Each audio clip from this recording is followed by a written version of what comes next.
As guerras marcam a história da humanidade. Elas expõem a natureza e os conflitos humanos de forma extrema e violenta. Quando começam, só é possível afirmar que muitas pessoas morrerão e que nada será como antes. As guerras mudam tudo. Meu nome é Júlio Farias e eu sou professor de História. Nessa série, vamos analisar a guerra que mudou a América do Sul, a Guerra do Paraguai, também conhecida como a Guerra da Tríplice Aliança. Há 150 anos, entre 1864 e 1870, Brasil, Argentina e Uruguai se uniram contra o Paraguai e travaram uma sangrenta guerra onde morreram mais de 350 mil pessoas. E essa guerra foi, segundo dizem os historiadores, uma das primeiras guerras totales da história. E isso provocou uma tremenda mortandade. Essa ainda é uma guerra polêmica, repleta de interpretações divergentes. É preciso compreender melhor a Guerra do Paraguai, conhecer o que os historiadores dos 4 países envolvidos estão estudando e as análises mais recentes sobre a guerra. A Guerra do Paraguai foi tão importante que ela teve várias interpretações, continua sendo um tema polêmico, como tudo em história, né? Não existe uma verdade final absoluta, porque sempre aparece um documento novo, um método de análise, preocupações novas, perguntas novas sobre a guerra. Vamos a lugares marcados pela guerra, descobrir o que ainda existe por lá e a relação de seus habitantes com o maior conflito da América do Sul. É isso que vamos fazer na série A Última Guerra do Prata.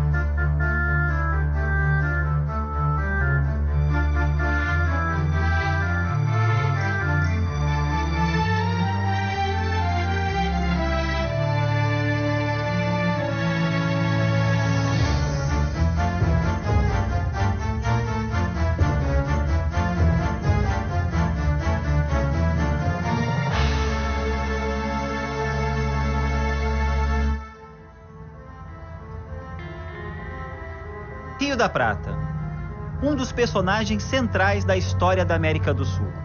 Sua posição geográfica e estratégica motivou disputas políticas e econômicas, conflitos e guerras. A última e maior delas é conhecida pelos brasileiros como Guerra do Paraguai, mas é também chamada de Guerra da Tríplice Aliança ou Guerra Grande.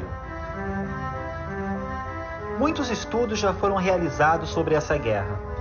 No Brasil, por exemplo, até meados do século XX, predominou uma visão onde o expansionismo paraguaio e a megalomania do seu presidente, Solano Lopes, motivaram a guerra.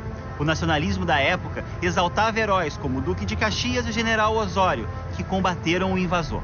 Depois, surgiu uma visão que culpava o Império Britânico, a maior potência da época, pela guerra. Nessa visão, Brasil, Uruguai e Argentina foram usados para impedir o desenvolvimento do Paraguai, que não submetia aos ingleses. Recentemente, novos estudos mais documentados buscam explicar o conflito a partir das tensas relações entre os países da região do Prata no processo de formação dos seus estados nacionais. É uma abordagem historiográfica mais abrangente, que exige que a gente conheça uma história que começa aqui, no Rio da Prata. Localizado no sul do continente, entre o Uruguai e a Argentina, o Rio da Prata é, na verdade, o grande estuário formado pelos rios Paraná e Uruguai. Por sua bacia hidrográfica, é possível acessar o interior do continente e chegar a 5 países: Argentina, Uruguai e Brasil, Paraguai e Bolívia. Em 1492, Cristóvão Colombo chegou ao continente americano e o reivindicou em nome da Espanha. Os portugueses já navegavam o Atlântico e não aceitavam essa posse espanhola. Depois de intensas negociações, em 1494, os 2 países chegaram a um acordo, o Tratado de Tordesilhas, que determinava um meridiano para separar os domínios de cada coroa nas novas terras. O Rio da Prata ficou no lado espanhol do meridiano. O tratado fez o acordo, mas na verdade nunca foi respeitado.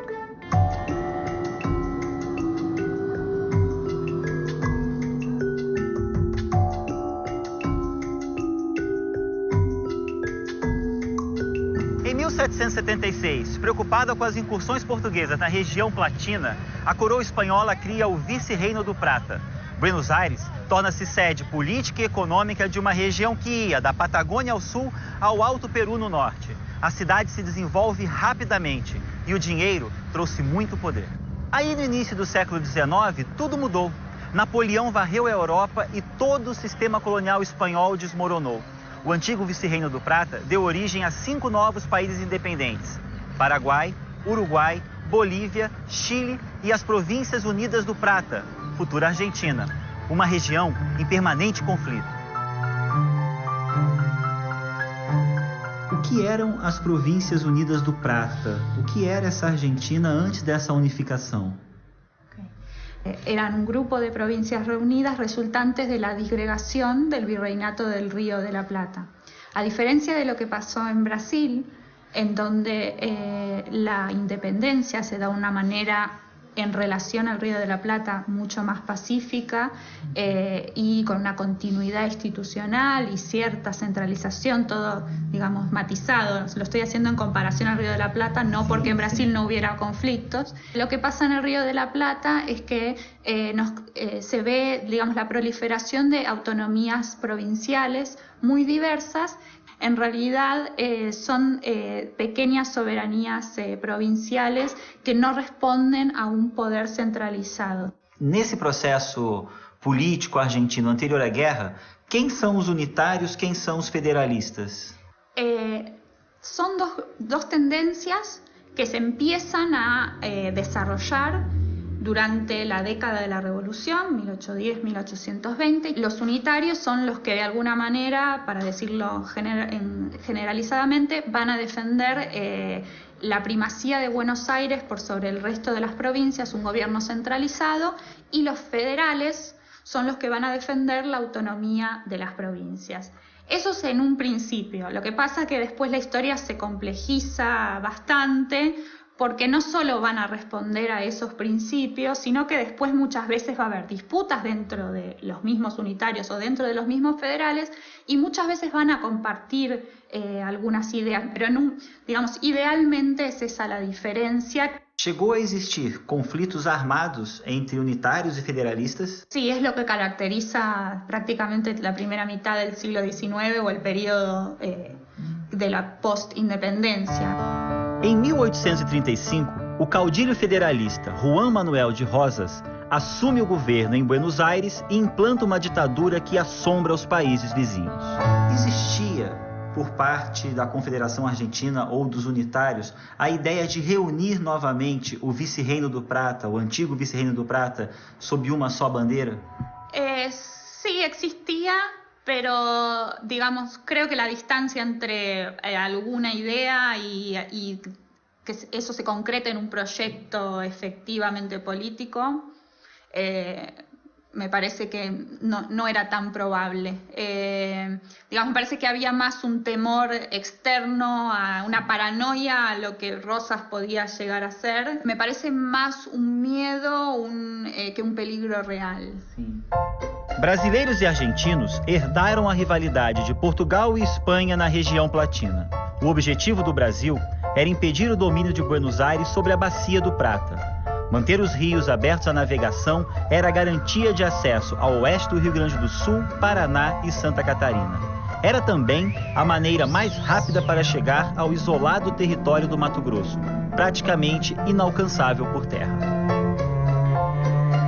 Garantir o acesso aos rios era tão importante que em 1817, ainda sob domínio de Portugal, o Brasil invadiu o que hoje é o Uruguai e o anexou ao seu território, criando a província cisplatina. Esses quadros aqui no Museu Histórico Nacional representam o primeiro grande conflito entre argentinos e brasileiros, a Guerra Cisplatina. Foram 3 anos de lutas entre 1825 e 1828 e que só terminaram porque o Império Inglês, a maior potência da época, resolveu intervir e garantir a independência do Uruguai. Criava-se um novo Estado, que, segundo o embaixador britânico Lord John Ponsonby, teria a difícil missão de ser um algodão entre cristais e conter os atritos entre os países vizinhos. O fracasso e as despesas da Cisplatina colaboraram para a impopularidade de Dom Pedro I e para sua abdicação em 1831. Dom Pedro II era apenas uma criança e assumiu o trono em 1840 com 15 anos de idade. O Brasil era olhado com desconfiança por seus vizinhos. Era um país enorme, escravocrata e governado por uma monarquia de origem europeia em meio a diversas repúblicas em processo de formação. O Brasil via a região ali como repúblicas instáveis, como uma zona quase que natural de sua influência. Porque havia disputas de fronteira com a Argentina, sim, havia disputas de fronteira com o Paraguai, disputas sobre a liberdade de navegação no Rio Paraguai, isso tudo havia, mas não existe nenhuma prova que mostre que o Brasil tinha alguma pretensão, por exemplo, de reincorporar o Uruguai. Aliás, seria completamente improvável que mesmo que ele tivesse essa pretensão, isso pudesse se realizar, né, pela intervenção da Inglaterra, que não deixaria isso acontecer, ou seja, a Inglaterra não interessava um Brasil forte no Rio da Prata. Em 1851, Brasil e Argentina começaram uma segunda guerra na região, a Guerra do Prata. O ditador argentino Juan Manuel de Rosas apoiou o uruguaio Manuel Oribe numa guerra civil para tomar o poder no Uruguai. Se tivesse sucesso, Rosas poderia controlar os portos de Buenos Aires e Montevidéu, impedindo que as províncias rebeldes argentinas fugissem ao seu controle. A oposição ao governo de Rosas era liderada pelas províncias de Corrientes e Entre Rios. Localizadas entre o Rio Paraná e o Rio Uruguai, elas tinham livre acesso ao porto de Montevidéu, não precisando utilizar o porto de Buenos Aires para o comércio. Para conter Rosas, o Império Brasileiro alegou a defesa da soberania do Uruguai e do Paraguai e partiu para a guerra. Montou uma aliança militar com esses dois países e com as províncias argentinas de Entre Rios e Corrientes. Juntos, eles derrubaram o governo de Buenos Aires.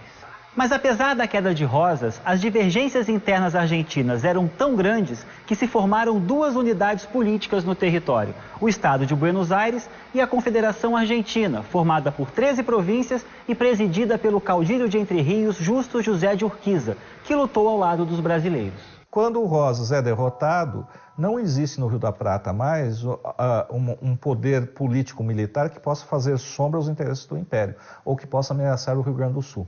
Então, a década de 50 até o início da Guerra do Paraguai é o momento do apogeu da hegemonia brasileira no Rio da Prata.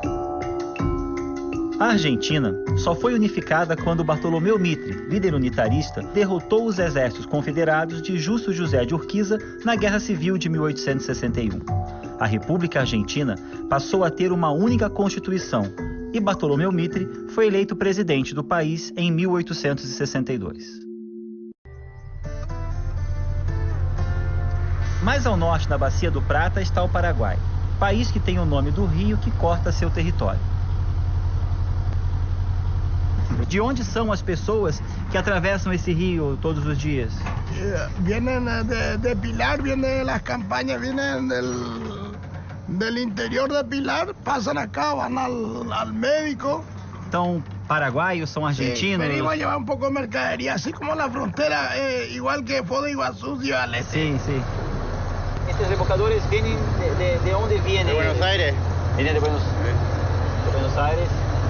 Hay paraguayos, bolivianos, brasileños también. Sim. O que eles transportam aqui pelo rio? Lleva soja, combustible, de todo. Sim. Pero es muy grande. No, este es chico, hay más grande. Este es chico? Sí, hay más grande. Este está llevando poco, es poquísimo. Sim. Situado no meio do continente sul-americano, o Paraguai tem uma posição geográfica desfavorável. Para chegar ao mar, é preciso descer o Rio Paraguai, navegar o Rio Paraná em território argentino e aí alcançar o Rio da Prata e o oceano. Paraguay lo que tuvo ya desde la colonia es el carácter de provincia fronteriza, alejada, sin metales, con bastante poco interés y atención de la corona española. Era una provincia medio rebelde, medio pobre, que estaba allá en el fondo del río, de los ríos. Em 1811, o Paraguai declarou sua independência em relação à Espanha. Mas Buenos Aires não reconheceu essa independência e tentou dominar o Paraguai enviando um exército ao país. Os invasores foram derrotados e o Paraguai ficou livre. Em 1814, José Gaspar Rodrigues de França implantou um regime autocrático no país e decidiu que a melhor forma de evitar as turbulências políticas na região platina seria fechar o Paraguai. O país ficou isolado do mundo por 26 anos. Desde Buenos Aires se ponían muchas trabas al comercio con Paraguay, con la idea de, que todavía hoy es muy vigente, ¿no? Si cerramos las vías de comercio de un país, va a desaparecer. Entonces, eso fue la intención de Buenos Aires y a Francia asumió el desafío. No voy a esperar a que me cierren, dijo Francia, sino que yo mismo cierro. Nadie entra, nadie sale. Lo que sucede bajo Francia es una recampesinización de la mano de obra que ya era mercantil a finales de la colonia. O sea, ya había moneda, ya había salarios, ya había exportación, importación. Eso se recampesiniza, se vuelve otra vez de autoconsumo bajo Francia. Y lo que hay es una pobreza generalizada, digamos. O sea, es un país que se crea en medio del encierro y de la autosubsistencia de la pobreza. Em 1840, o ditador Francia morre. Em 1844, o Congresso Paraguaio elegeu Carlos Antônio Lopes o primeiro presidente constitucional do país. Ele manteve o controle sobre o Estado, investiu em infraestrutura e começou a abrir o Paraguai ao mundo. Cuando Don Carlos quiere volver a vender hierba, encuentra que el imperio brasileño ya se adueñó del mercado de la hierba, que es un mercado tradicionalmente paraguayo. Y que la tecnología de tostado y de ensuronado de la hierba mate ya había cambiado mucho por la inserción de Brasil en ese mercado, ¿verdad? Entonces, es como una inserción tardía en un orden que ya había cambiado mucho en esos 30 años anteriores, ¿verdad? Hay un desarrollo económico comparado con lo que había antes. Pero no había una potencia comparada con Estados Unidos, con Brasil o con Inglaterra, ¿no? Como muchas veces se plantea, ¿no? La revolución del Paraguay, sino que desde cero, que no había nada, al primer desarrollo siempre fue un desarrollo importante. En 1852, cuando Rosas cae, se reconoce la independencia del Paraguay, entonces ya hay una relación entre Argentina y Paraguay como dos estados independientes, entonces ahí hay un desarrollo mucho más grande porque el Paraguay sí puede empezar a vender y a exportar sus productos y traer gente de afuera. Y ahí empieza a abrir una serie de establecimientos industriales, podríamos llamar, como el arsenal o el astillero o la fundición de hierro, también el ferrocarril. Es decir, hay un desarrollo industrial pensado primeiramente para a guerra. Na década de 1850, o presidente paraguaio Carlos Antônio Lopes volta sua atenção para os problemas de fronteiras. Com o Brasil, o Paraguai defendia que a fronteira entre os países era determinada pelo Rio Branco. Já o Brasil afirmava que a fronteira era delimitada pelo Rio Apa. Carlos Antônio Lopes, então, fechou o Rio Paraguai aos brasileiros e isolou o Mato Grosso. O Brasil ameaçou o Paraguai com uma guerra e o presidente paraguaio recuou e assinou um tratado de livre navegação em 1856. Com os argentinos, os paraguaios disputavam áreas nas províncias de Corrientes e de Misiones e também no Chaco, onde a Argentina queria que seu território fosse até o rio Pilcomayo.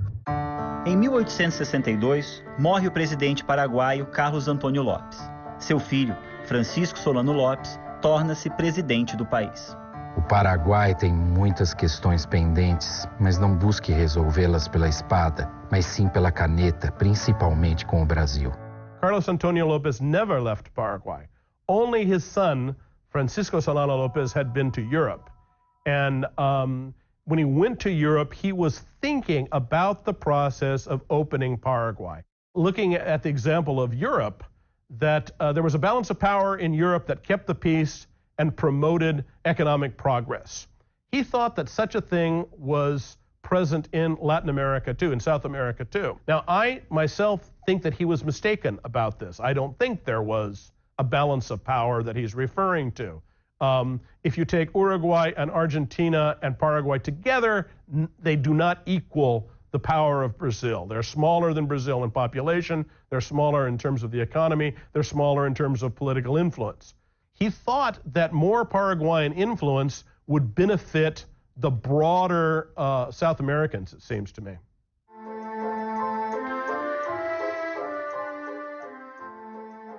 As aspirações de Solano Lopes por maior influência na região despertaram o interesse da República Oriental do Uruguai, país que desde a sua independência era pressionado por Argentina e Brasil e vivia imerso em violentas guerras civis provocadas pelos seus dois partidos políticos, o Partido Colorado e o Partido Blanco.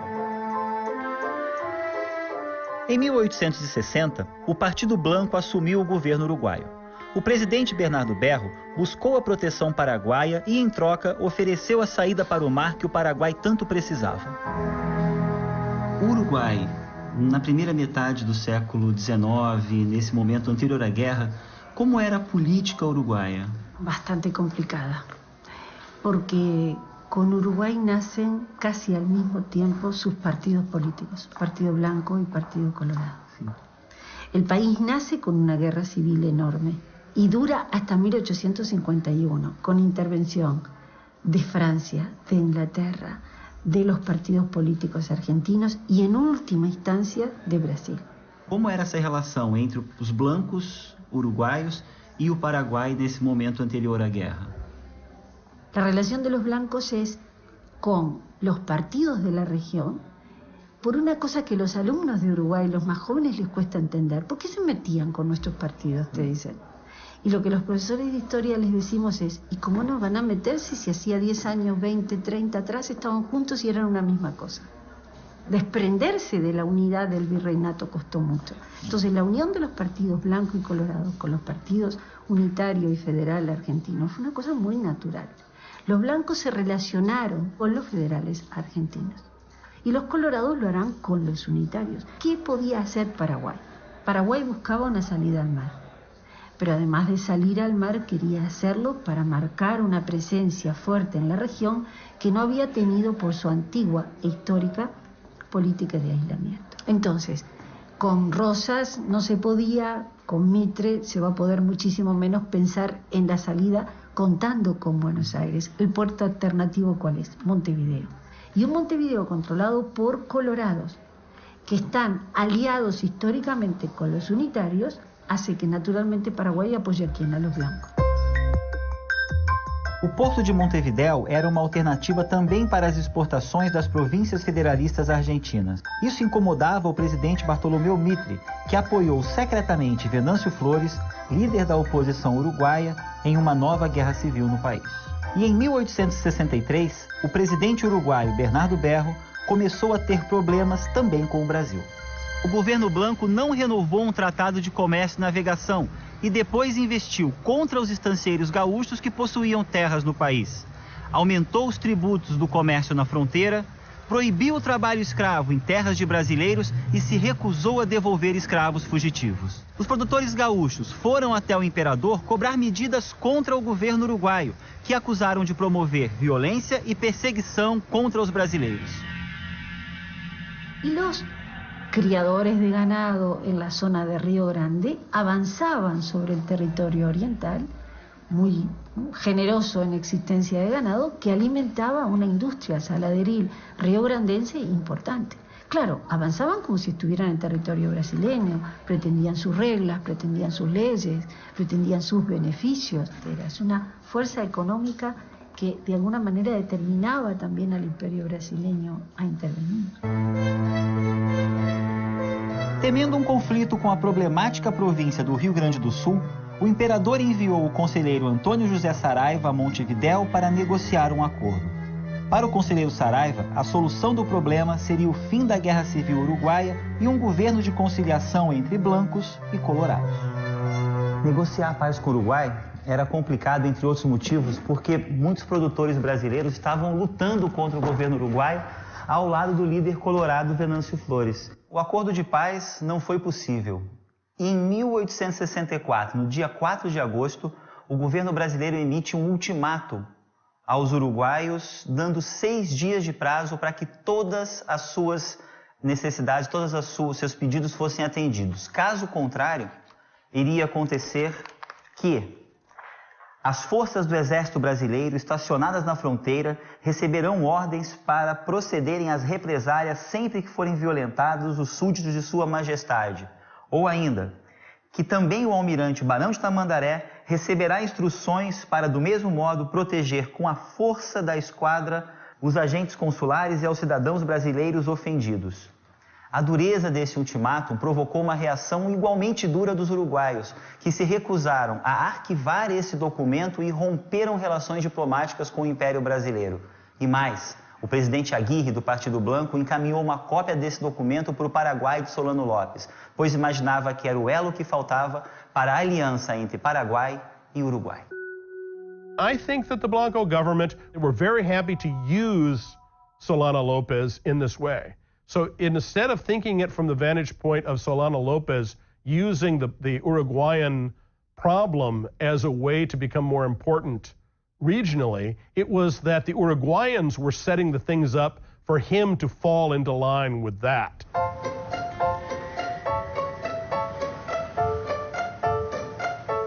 Esse documento é a nota oficial, é a resposta do governo paraguaio ao ultimato que o Brasil deu ao Uruguai para que cedesse às suas exigências. O senhor presidente da República ordena declarar que o governo da República do Paraguai considera qualquer ocupação do território oriental, numa referência ao Uruguai, como atentatório ao equilíbrio dos Estados do Prata, que interessa à República do Paraguai como garantia de sua segurança, paz e prosperidade, e que protesta de maneira solene contra tal ato, encarregando-se desde já de toda a responsabilidade das implicações dessa presente declaração. Com esse documento, a gente vê que o governo paraguaio avisou ao Brasil que, se fosse cumprido o ultimato feito pelos brasileiros ao Uruguai, a guerra seria inevitável. No se puede decir que la cuestión oriental fuese la causa fundamental o la causa profunda de la guerra. Yo diría que la guerra estaba dada por cuestiones que no habían quedado resueltas, de límites, de navegación, en las relaciones paraguayo y brasileñas, en el caso de la Argentina de límites, más otras cuestiones de índole políticas e ideológicas, ¿no? Es decir, que la cuestión uruguaya fue una cuestión coyuntural, que sirvió de catalizador para que se desencadenara la guerra, pero no como una causa fundamental de la guerra, ¿no? A guerra entre Brasil e Uruguai era a terceira guerra internacional na região platina em menos de 40 anos. Disputas políticas e econômicas e problemas de fronteiras criaram uma atmosfera de hostilidade que ainda em 1864 provocaria a Guerra do Paraguai. No próximo episódio da série A Última Guerra do Prata, o Império Brasileiro invade o Uruguai. O presidente Solano Lopes entra no conflito e declara guerra ao Brasil. A maior guerra da América do Sul começa com a perspectiva de ser um conflito rápido, mas não é isso que acontece. Vamos conhecer os 5 anos da Guerra do Paraguai.